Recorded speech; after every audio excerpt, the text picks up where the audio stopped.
오늘은 구원의 서사라는 제목으로 여러분과 함께 말씀을 나누도록 하겠습니다. 여러분이 보신 적이 있는지 모르겠지만 러시아의 민속 공예품 중에 하나가 마트료시카라는 인형이 있습니다. 여기 화면에 보는 것처럼 그러니까 이 인형은 나무로 만들었는데요. 인형 안에 또 인형이 들어있는, 그래서 아주 조그마한 인형들이 굉장히 한 큰 인형 안에 많이 들어있는 것을 우리가 볼 수 있습니다. 이 마트료시카는 러시아 전통 인형처럼 성경도 어떻게 보면 전체적으로 타락한 인간을 구원하기 위한 하나님의 구원의 이야기가 큰 틀 안에서, 큰 그림 안에서 조금씩 작은 이야기로 점점 들어가는 것들을 우리가 볼 수 있게 됩니다. 이 서사라는 것은 하나의 이야기를 얘기하는 것입니다. 우리가 좀 거창하게 구원의 서사라고 제가 여러분에게 말씀드렸지만, 서사를 또 다른 말로 하면 이야기, 영어로는 내러티브라고 할 수 있겠습니다.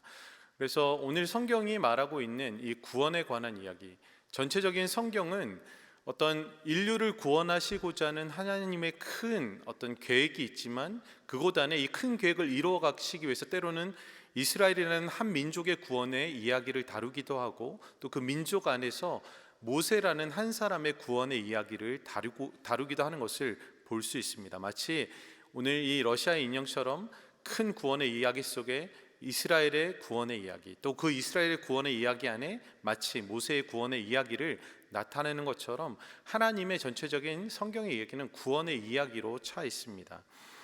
특별히 우리가 전체적인 성경의 맥락을 본다면 창세기 1장과 2장은 어떤 이야기로 시작합니까? 하나님의 천지 창조에 관한 이야기, 그리고 하나님께서 만들어 놓으신 에덴 동산을 다스리도록 인간을 창조하신 이야기가 1장과 2장에 나와 있습니다. 1장과 2장은 하나님의 창조 세계에 대해서 표현할 때에 좋았다, 선했다라는 것으로 말씀하고 있습니다. 하지만 3장에 들어가게 되면 하나님이 말씀하신 것에 불순종하여서 인간의 타락, 불순종으로 인한 타락을 통해서 인간이 죄악 가운데 거하게 되는 것을 기록하고 있습니다. 하나님의 선이 이제는 더 이상 선하지 않고 인간의 불순종으로 해서 악으로 변질되는 것들을 보게 됩니다. 그러면 이 변질된 악으로 끝나는 것인가? 그렇지 않습니다. 이제는 창세기 4장부터 요한계시록의 성경까지는 무슨 이야기를 담고 있는가? 바로 하나님이 창조 세계를 완전하게 창조하셨던 이 창조 세계를 어떻게 타락한 이 세상 안에서 구속해 나가시는가, 구원해 나가시는가에 대한 이야기를 성경은 끊임없이 얘기합니다. 그래서 결국 요한계시록은 무엇을 얘기합니까? 새하늘과 새 땅, 새 예루살렘을 통해서 하나님이 완전히 구속하시고 회복하시는 그 구속의 이야기의 완성을 요한계시록은 우리에게 증거하고 있는 것입니다. 그래서 성경은 창조와 타락과 구속, 구원의 이야기로 진행되어져 오는 것을 보게 됩니다. 오늘 우리가 보고 있는 이 출애굽기 또한 하나님의 그 구속의 이야기, 구원의 이야기를 담고 있습니다. 앞서 말씀드렸던 것처럼 이스라엘 백성의 구원의 이야기를 통해서 하나님은 어떻게 이 악한 세대 가운데, 타락한 세대 가운데 하나님의 구속에, 그리고 그 선을 회복해 나가는 이야기를 어떻게 이끌어 가시는지를 우리 가운데 보여주고 있고, 또 그 이야기 안에 모세의 이야기를 통해서 하나님께서 한 사람의 구원을 통해서 어떻게 민족을 구원하고, 또 그 민족을 통해서 어떻게 이 열방을 구원하실 것인지에 대한 계획을 우리 가운데 이 출애굽기를 통해서 보여주고 계시는 것입니다. 마치 앞서 얘기했던 것처럼 러시아 민속 공예품 마트리오카시카처럼 구원의 이야기 속에 또 다른 구원의 이야기를 주님은 우리에게 말씀하고 있는 것이죠. 특별히 출애굽기 2장부터 4장은 이스라엘 백성들을 구원해낼 민족의 지도자인 모세라는 인물에 대해서 조명하고 있는데, 특별히 오늘 본문 2장은 그 모세가 어떻게 이 죽음의 위기 가운데서 하나님의 손에 구원받았는지에 대해서 우리 가운데 기록하고 전해주고 있습니다. 저는 오늘 모세의 구원이 기록된 이 본문을 통해서 하나님의 구원의 이야기의 특징이 무엇인지를 함께 나누고 주님이 주시는 말씀의 깨달음과 은혜를 함께 누리기를 원합니다. 먼저는 하나님의 구원의 이야기는 하나님을 경외하고 그분의 뜻을 깨닫고 분별하는 사람들을 통해서 이루어져 간다라는 사실을 오늘 본문을 통해서 우리는 볼 수 있습니다. 오늘 본문 1절과 2절은 레위인의 남녀가 가정을 이루었고 임신하여서 아들을 낳게 되었다라는 사실을 우리 가운데 전해주고 있습니다. 우리가 이미 알고 있듯이 이 가정은 모세 위에도 모세의 형 아론과 그리고 누이인 미리암이 이미 태어나 있었습니다. 그럼에도 불구하고 마치 1절과 2절은 어떤 것에 주목하고 있냐면 모세라는 한 사람, 그 집안에 마치 처음 태어난 아이처럼 이 모세를 주목하고 있는 것을 보게 됩니다. 아마도 이것은 모세의 출생이 하나님의 구원의 구속의 이야기에 중요한 비중을 차지하고 있기 때문에 그 주인공으로서 모세를 부각시키고 있는 것이라고 보여집니다. 이때 모세의 어머니는 그 아기가 잘생긴 것을 보고 석 달 동안 숨겨서 키웠다라고 2절은 말씀하고 있습니다. 여러분, 앞선 지난주 1장을 통해서 이스라엘 백성들이 애굽 안에서 바로 왕에 의해 심한 박해를 받고 있었다라는 상황을 여러분이 아마 보셨을 겁니다.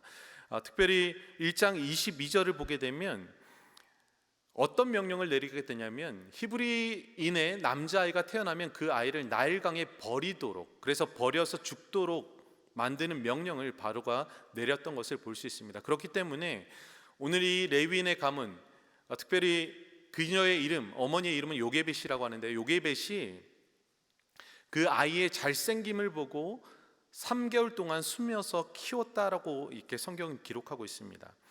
여기서 이제 우리가 좀 살펴봐야 할 것은 무엇이냐면 잘생겼다라는 단어입니다. 여기서 잘생겼다, 이게 잘생겼다라는 것, 사실 외적인 부분에서의 어떤 잘생김 또 있지만 히브리 원어적으로 보면 이 단어는 그 토브라고 해서 하나님이 7일 동안 세상을 창조하시고 난 다음에 심히 보기 좋았더라라고 했던 그 토브, 선하다, 좋다라는 의미의 그 단어를 동일하게 사용하고 있습니다.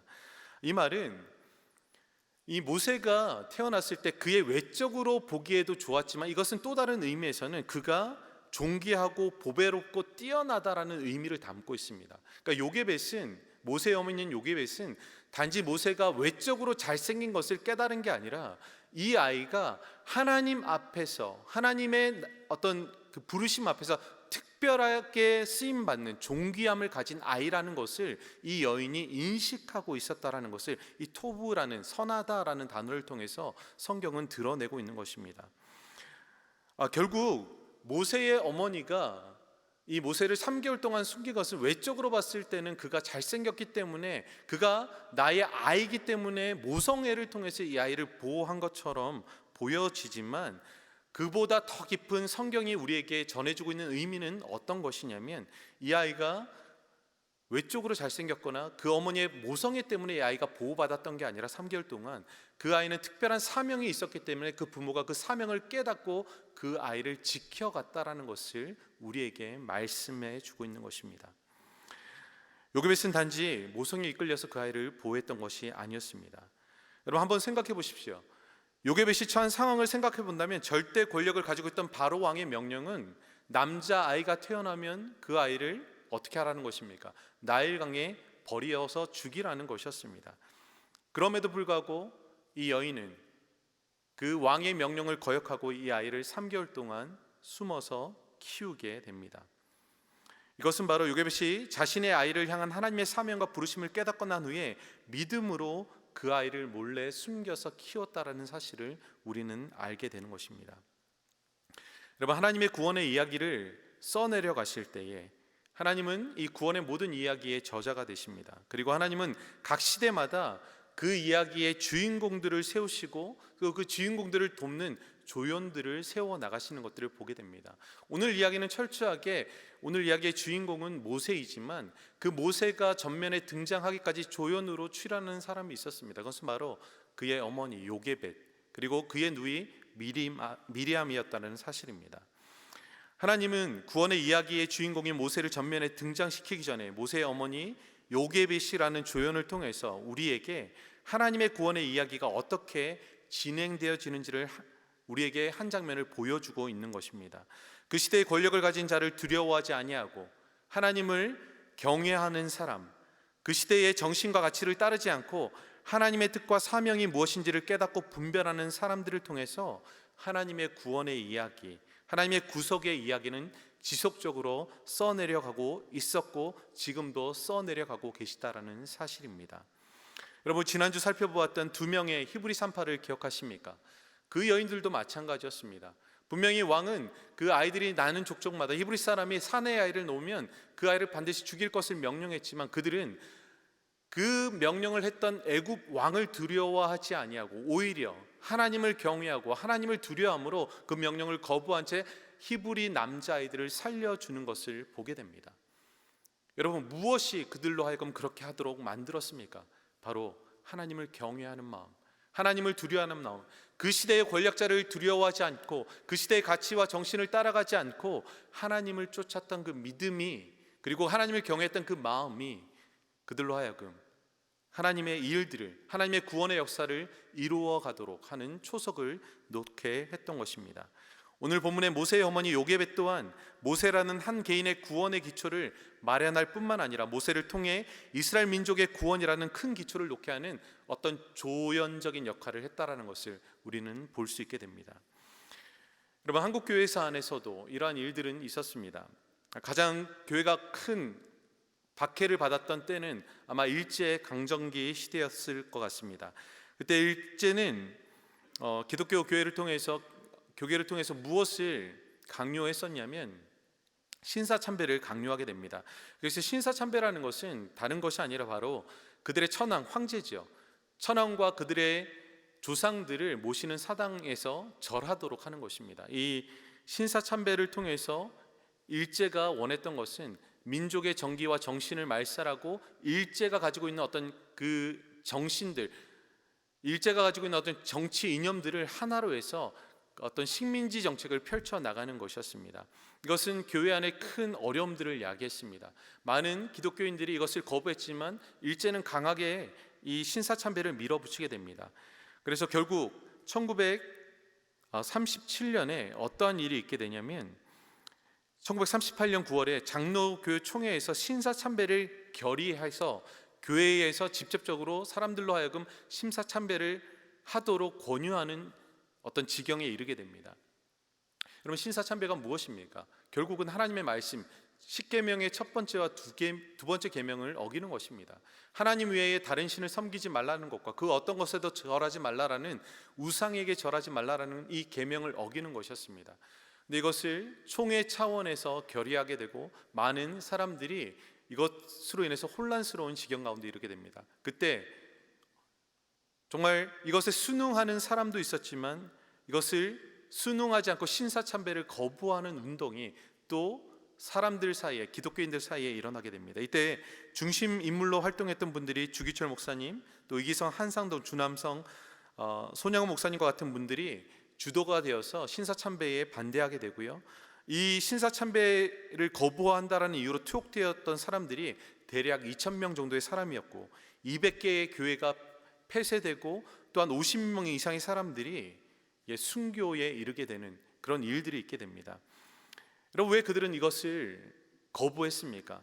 바로 세속적인 권력과 권세에 굴복하지 않고 하나님 말씀을 생명과 같이 지키며 하나님을 경외하고 그 말씀을 지켜나가고자 하는 결의가 그들의 삶에 있었기 때문에 그들은 결코 그 신사참배에 참여하지 않고 순응하지 않고 하나님의 말씀대로 살아갔던 것이었습니다. 여러분, 이것을 통해서 이 고난의 시간을 통해서, 그리고 이 고난의 시간 가운데서도 하나님의 말씀을 붙들고 하나님을 경외하는 이분들의 삶과 신앙을 통해서 한국교회의 믿음의 뿌리는 더욱더 굳건해지고 해방 이후에 교회는 더욱더 성장해 나가는 것을 보게 됩니다.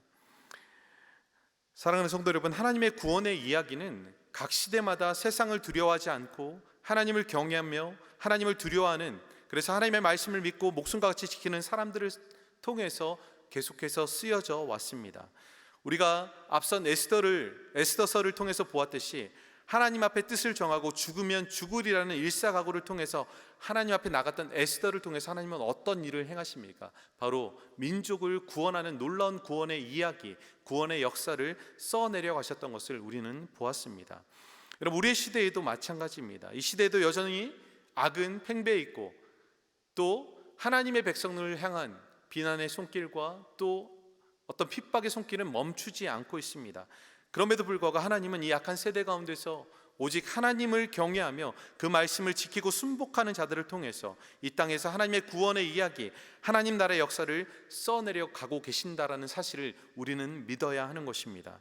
저는 이 시대에 우리 모두가, 또 우리 베델교회가 이 시대에 하나님의 말씀을 분별하고 그 부르심을 깨달아서 하나님의 구원의 이야기의 조연으로 쓰임 받을 수 있기를 원합니다. 그래서 정말 이 세대를 본받지 아니하고 이 세대를 분별하여서 하나님이 원하시는 그 뜻을 향해서 우리가 우리의 삶을 드릴 뿐만 아니라 요게벳같이 누군가의 삶을 세워서 구원의 자리 가운데 이르게 하고 또 그 사람을 통해서 하나님 나라의 구원의 역사를 이 세상 가운데 써내려가는 통로로 저와 여러분이 삶이 쓰임받을 수 있기를 주님의 이름으로 축원드립니다. 하나님은 반드시 하나님을 경외하는 사람들, 하나님을 두려워하는 사람들을 통해서 그 구원의 이야기를 써내려 가실 것입니다. 또한 두 번째, 하나님의 구원의 이야기는 그분의 절대적인 주권과 섭리를 통해서 이루어져 가는 것을 우리는 본문을 통해서 볼 수 있습니다. 오늘 본문 3절은 석 달 동안 숨어 키우던 아이를 더 이상 숨길 수 없게 되자 그 아이를 나일강에 버리는 것을 서술하고 있습니다. 모세의 어머니 요게벳은 갈대 상자를 역청과 그리고 나무 진을 발라서 갈대 상자에 물이 들어오지 않도록 단단히 만들어서 그 아이를 담아서 나일강 어떤 갈대밭에 놓아두게 되지요. 여러분, 이때의 요게벳의 마음이 어땠을까요? 자녀를 가진 부모라면 이 아이, 그것도 석 달밖에 되지 않은 아이를 버리고 가야 한다는 마음, 그 심정 아마 찢어질 겁니다. CCM 중에 요게벳의 노래라는 이 찬양이 있는데요, 이 찬양을 들을 때마다 저는 정말 이 찬양을 굉장히 많이 들었었는데, 이 아이를 나일강에 떠내보내는 요게벳의 마음을 너무나 잘 표현하고 있다라는 생각이 들었습니다. 여러분이 기회가 된다면 요게벳의 노래라는 제목의 찬양인데 한번 들어보시기를 또 권면해 드립니다. 여러분, 이 노래 가사 중에 아이를 떠내보내는 안타까운 마음, 상실의 마음, 두려움의 마음을 표현하고 있지만 결국 이 아이를 하나님의 손에 맡기는 요게벳의 믿음에 대해서 노래하는 장면이 나오게 됩니다. 가사를 보면 이런 부분이 있습니다. 너의 참 부모이신 하나님 그 손에 너의 삶을 맡긴다. 너의 삶의 참 주인, 너를 이끄시는 주 하나님 손에 너의 삶을 드린다 라는 가사가 있습니다. 그럼 무엇을 말씀하고 있습니까? 바로 이 아이를 하나님의 믿음으로 하나님의 손에 맡긴다라는 고백을 지금 요게벳이 드리고 있는 것입니다. 여러분, 이 가사는 오늘 요게벳의 행위를 정확하게 사실은 표현하고 있는 가사이기도 합니다. 오늘 본문에 쓰여진 상자라고 쓰여진 이 해당되는 단어는 사실은 테바라는 히브리 단어인데요, 이 단어는 성경에 오직 두 군데에만 쓰여져 있습니다. 바로 오늘 이 모세를 담았던 상자라는 그 단어에 테바라는 단어가 쓰여지고 있고요, 그리고 창세기 6장에 노아의 방주 사건에서 이 방주를 표현할 때 이 방주라는 단어가 바로 똑같이 오늘 상자에는 이 테바라는 단어를 쓰고 있습니다. 성경에는 오직 방주와 모세의 상자에서만 쓰여지고 있는 것입니다. 이건 무엇을 의미하는 것일까요? 요게벳은 역청을 발라서 물이 스며들지 않도록 만들면서 그녀의 마음 안에는 노아가 악한 세대의 하나님의 은혜와 예정을 통해서 구원을 받아서 많은 사람의 구원의 통로가 되었던 것처럼 하나님께서 모세를 구원해 주시기를 바라는 믿음을 가지고 갈대 상자에 역청을 바르고 나무 진을 발라서 그 아이를 거기에 담아 나일강에 띄웠던 것입니다. 이것은 단지 그 아이를 그냥 버리는 의미가 아니라 하나님께서 그 아이를 구원해 주실 것이라는 믿음, 하나님께서 그의 삶의 인생을 책임져 주실 것이라는 믿음을 가지고 요게벳이 그러한 행위를 했다라는 것을 성경은 우리에게 나타내고 있는 것입니다. 여러분, 이런 믿음의 행위의 결과는 무엇을 가져오게 됩니까? 4절은 갈대 상자에 놓인 아기가 어떻게 되는지 알려고 아기의 누이가 멀리 서서 바라보고 있었다라고 말합니다. 그때 어떤 일이 일어나게 되죠? 5절을 보니까요, 바로의 딸이 그곳에서 목욕하러 나와서 그 나일강 갈대 사이에서 그 갈대 상자를 보게 됩니다. 그리고 그것을 가지고 와서 그곳 안에 있는 아이를 보게 되죠. 바로의 딸은 대번에 그 아이가 히브리 아이라는 것을 알게 됩니다. 여러분, 히브리 아이라면, 이 바로의 딸이라면 어떻게 하는 것이 마땅할까요? 아버지의 명령은 무엇이었습니까? 나일강에 버리라고, 그리고 죽이라는 것이 바로의 명령, 그 아버지의 명령이었습니다. 그렇다면 그녀가 이 아이가 히브리 아이라는 것을 알았다면 그녀도 동일하게 그 아이를 그냥 버려두고 죽도록 내버려 두는 것이 마땅했습니다. 그럼에도 불구하고 그녀는 그 아이를 통해서 느꼈던 감정을 성경은 6절에 이렇게 표현하고 있습니다. 6절을 보게 되면 그가 그를 불쌍히 여겨 이르되라고 기록하고 있습니다. 불쌍히 여겼다라는 것입니다. 여러분, 바로에 따른 이 아이가 히브리 아기였기 때문에 버려져야 한다라는 것을 알고 있었습니다. 그리고 그 아이가 죽어야 한다라고 생각했습니다. 그럼에도 불구하고 그 우는 아기를 보면서 동정과 연민의 마음을 느끼게 되었던 것입니다. 여러분, 이 얼마나 아이러니한 상황입니까? 자기의 아버지는 아이를 죽이고자 하고 이 딸은 그 아이에 대해서 연민의 마음을 가지고 그 아이를 동정하면서 살리고자 하는 마음이 들었다라는 것이죠. 여러분, 이런 아이러니는 여기서 끝나지 않습니다. 이 멀리서 이 상황을 지켜보고 있던 이 아이의 누이가 쫓아와서 이 공주에게 말을 걸게 됩니다. 7절입니다. 그의 누이가 바로의 딸에게 이르되 내가 가서 당신을 위하여 히브리 여인 중에서 유모를 불러다가 이 아기에게 젖을 먹이게 하리까. 여러분, 이 말은 얼마나 담대한 말인지 모릅니다. 그 당시 히브리인들에 대한 그 애굽 사람들의 생각은 굉장히 비천한, 그리고 함께 상종하지 못하는 종족으로 인식하고 있었습니다. 그리고 신분의 차이를 한번 생각해 보십시오. 지금 바로의 딸 공주입니다. 이 공주 앞에 히브리의 계집 아이가 와서 무엇인가 말을 한다라는 것은 그 자체가 사실은 성립되지 않는 것이죠. 그럼에도 불구하고 지금 이 아기의 누이는 담대하게 바로의 딸에게 와서 자기가 히브리인의 유모를 구해다가 이 아이에게 젖을 먹일까요? 라고 요청하고 있는 것을 보게 됩니다. 근데 또 이 공주는 어떻게 합니까? 그 요청을 받아들이게 됩니다. 어떻게 보면 파격적인 제안이죠. 여러분, 그것을 수용하고 이 여자가 이 누이가 데리고 온 사람은 누구였습니까? 바로 이 아이를 버려야만 했던 어머니가 이 아이의 유모가 되어서 이 아이에게 젖을 물리고 이 아이를 집으로 데리고 가서 키우게 되는 또 다른 아이러니가 일어나게 됩니다. 여러분, 이 8절 상반절에는 이 사건에 대해서 바로의 딸이 이렇게 말하는 것을 보게 됩니다. 바로의 딸이 8절 상반절에 바로의 딸이 그에게 이르되 이 아기를 데려다가 나를 위하여 젖을 먹이라, 내가 그 싹을 주리라 라고 말하고 있습니다.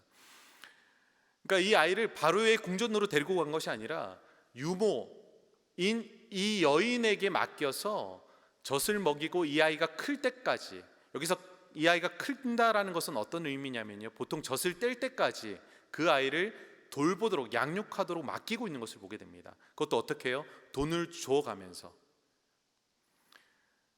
이건 정말 놀라운 사건이 아닐 수 없습니다.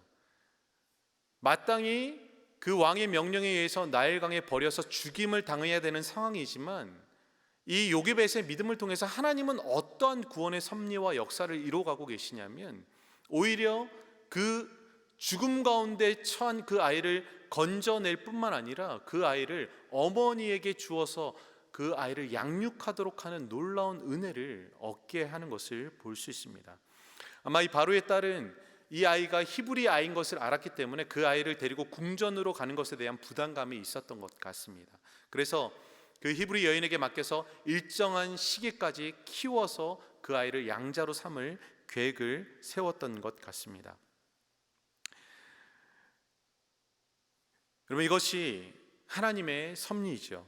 이것이 하나님의 놀라운 구원의 계획입니다. 오늘 본문은 모세의 구원에 관한 이야기를 너무나 극적이고 놀라운 반전의 이야기로 우리에게 보여주고 있습니다. 어떻게 생각하면 모든 것이 우연에 의해서 이루어지고 있는 것 같지만 하나님은 이 모든 것의 배후에서 역사하시면서 이스라엘 민족을 구원하시기 위해서 모세를 지도자로 날 때부터 특별하게 구별하여 준비하시는 모습을 우리에게 보여주고 계십니다. 그리고 모세의 구원의 이야기는 한 개인의 구원의 이야기로 끝나는 것이 아니라 앞으로 이스라엘 백성들이 어떻게 하나님 앞에 구원을 받을 것인가에 대한 예표로 보여지고 있는 것을 우리에게 나타내고 있습니다. 여러분, 모세가 나일강에서 구출된 사건은 이스라엘이 출애굽 직후에 홍해 앞에서 뒤쫓는 애국 군대에 의해서 죽음의 어떤 위기 가운데 놓였을 때에 어떤 일이 일어나게 됩니까? 하나님은 그들을 홍해를 가르는 사건을 통해서 구원해 내시는 것을 예표하고 있는 모습을 보여주고 있습니다. 그리고 바로의 왕궁의 공주 아들로서 입양되어서 왕자의 신분을 가졌다라는 것은 또한 무엇을 나타내고 있는 것입니까? 바로 이스라엘 민족 또한 만왕의 왕이시며 만유의 주가 되시는 하나님께서 택한 자녀로 입양될 것을 예표하고 있는 것입니다. 여러분, 이렇듯 하나님의 구원의 이야기는 철저하게 하나님의 절대적인 주권과 섭리 안에서 이루어져 가고 있음을 우리는 오늘 본문의 말씀을 통해서 볼 수 있습니다. 사랑하는 성도 여러분, 하나님은 이스라엘 민족이 당면한 가장 큰 위기 가운데서도 그들을 향한 구원의 이야기를 중단 없이 써내려가고 계셨습니다. 애굽이라는 세상의 권세와 권력 앞에 압제당하며 고통당하고 있는 그의 백성을 향한 하나님의 구원의 계획과 이야기는 인간의 생각과는 전혀 상상할 수도 없는, 그리고 인간의 생각으로는 도무지 이루어지지 않을 것 같은 방법으로 이루어져 가는 것을 보게 되는 것입니다. 오늘 이 시대를 살아가는 우리에게도 세속적인 권세와 권력 앞에서 여러 가지 도전과 위기를 느끼게 되지만, 이 시대에도 하나님은 여전히 하나님의 절대적인 주권과 섭리를 통해서 이 땅 안에서 놀라운 하나님의 구원의 이야기를 써내려 가고 계십니다. 이 구원은 우리의 영혼의 구원을 의미하는 것뿐만 아니라 모든 악에게 시험을 당하고 악의 권세 아래서 고통당하고 있는 하나님의 백성들을 그 악에서부터 건지시는 구원을 포함하고 있는 것입니다. 다윗은 사울에게 의해서 쫓겨다니면서 죽음의 위기 가운데 있을 때에 그는 하나님께 주의 이름으로 나를 구원하소서라고 외치게 됩니다. 부르짖게 됩니다.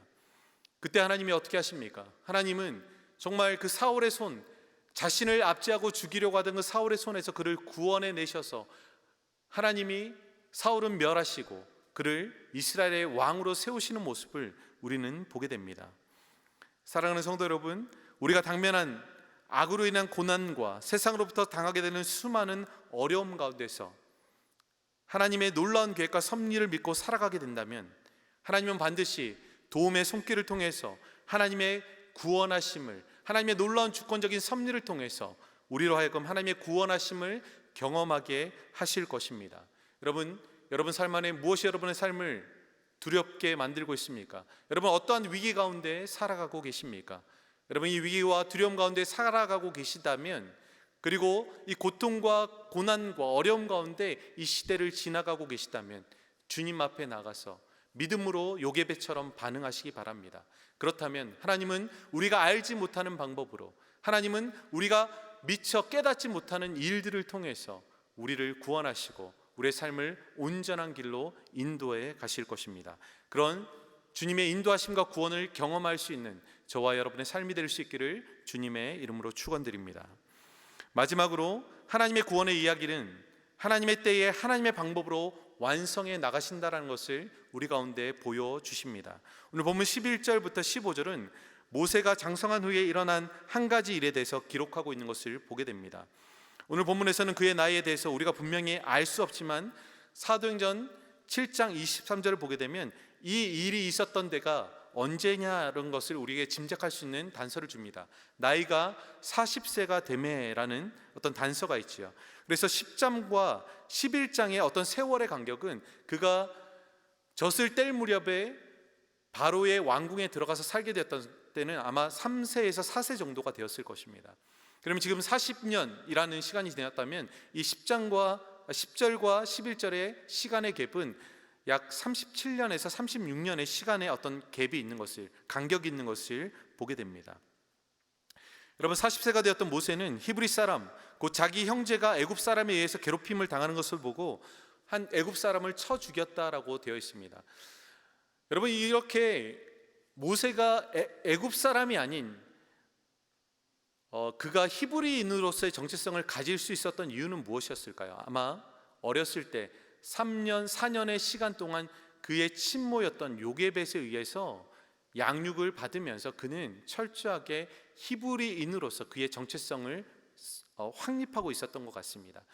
그렇기 때문에 30년 이상의 애굽 생활, 애굽의 왕궁 생활에 있었음에도 불구하고 그는 여전히 히브리인들을 향한 마음을 꺾지 않고 히브리인들이 어려움에 처할 때마다 그 마음에 그들을 향한 동정심과 그들을 향한 어떤 돕고자 하는 마음이 그의 마음 안에서 일어났던 것을 볼 수 있습니다. 이 날은 특별히 압제당하는 그 동족인 히브리인을 보면서 애굽 사람을 쳐 죽이고 그의 시체를 숨기는 모습을 보게 됩니다.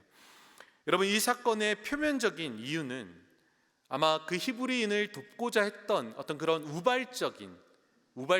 의발적이고 즉흥적인 어떤 사건이었다라고 우리는 이해할 수 있을 것입니다. 하지만 신약의 사도행전 7장은 이 사건이 결코 우발적이거나 즉흥적으로 일어난 일이 아니라 어떤 모세가 자기의 내면 안에 한 가지 의도적인 목적을 가지고 이 일을 행했다라는 것을 우리 가운데 알려주고 있는 성경 구절이 있습니다. 사도행전 7장 23절에서 25절 말씀인데요, 제가 한번 읽어보도록 하겠습니다. 나이가 40세가 되며 그 형제 이스라엘 자손을 돌볼 생각이 나더니 한 사람이 원통한 일 당함을 보고 보호하여 압제받는 자를 위하여 원수를 갚아 애굽 사람을 쳐 죽이니라. 그는 그의 형제들이 하나님께서 자기의 손을 통하여 구원해 주실 것을 깨달으리라고 생각하였으나 그들은 깨닫지 못하였더라. 여러분, 지금 모세가 어떤 의도를 가지고 이 일을 했다라고 말씀하고 있습니까? 내가 이 일을 함을 통해서 그들이 나의 동족이 깨달을 것이다. 무엇을요? 내가 하나님의 손에 쓰임받아서 그들을 구원할 것이라는 것을 그들이 깨닫게 될 것이라는 그 의도를 가지고 이 일을 행했다라는 것입니다. 여러분, 그는 40세가 되어서 애굽의 모든 지혜를 배워서 말과 하는 일의 모든 능력을 갖추었다라고 성경은 증언하고 있습니다. 그리고 그는 지금 자신의 동족을 구원할 때라고 생각했던 것 같습니다. 애굽 사람을 쳐 죽인 것은 우발적인 사건이 아니라 이 일을 통해서 모세가 히브리인들의 편이며 하나님이 모세를 통해서 이스라엘 백성들을 구원하실 것이라는 것을 정말 그들이 깨닫기를 원하고 이때에 애굽에서 반역을 꾀하여서 이스라엘 백성들을 노예 생활에서 해방시키는 것이 사실은 모세가 궁극적으로 추구했던 이 사건을 통해서 결과적으로 바랬던 것이었습니다. 그럼에도 불구하고 사람들은 전혀 이 모세의 반응에 대해서, 모세의 어떤 기대에 대해서 부합하지 못하고 부응하지 못하는 모습을 보이게 되죠. 결국 어떻게 됩니까? 히브리인 서로 다투는 그 자리에서 모세가 다투지 말라고 했을 때 누가 너를 우리의 재판관으로 리더로 삼았냐라고 그를 비난하면서 너가 애굽 사람을 죽였던 것처럼 우리도 죽이려고 하느냐라고 얘기하면서 모세를 궁지에 몰아버리게 됩니다.